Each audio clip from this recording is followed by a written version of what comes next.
श्री राधाकृष्ण विखे पाटील जे त्यांचे पुढारी मोरके झाले होते त्यांनी माफी मागावी संबंध ओबीसी समाजाची।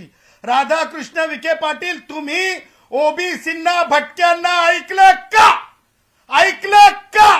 तुम्ही मंत्री सुद्धा आहात, तुम्हाला नैसर्गिक न्याय कळत नाही का? की केवळ टेकन टू बी ग्रँटेड तुम्ही समजलं? माझ्या धनगर भावाला ऐकलं का तुम्ही? माझ्या वंजारी भावांना ऐकलं का?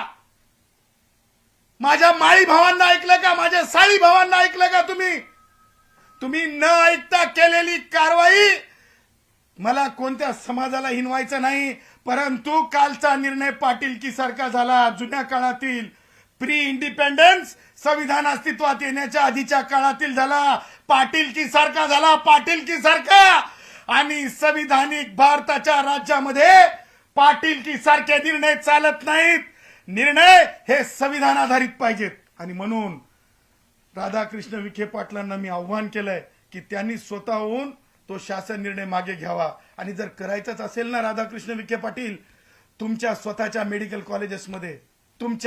मेडिकल कॉलेजेसमध्ये माझ्या मराठा भावांच्या लेकरांना नोकऱ्या द्या आणि फुकटमध्ये तुम्हाला जे सीट्स उरतात त्या सीट्स मध्ये त्यांना आरक्षण द्या गरीब मराठा भावांना माझ्या।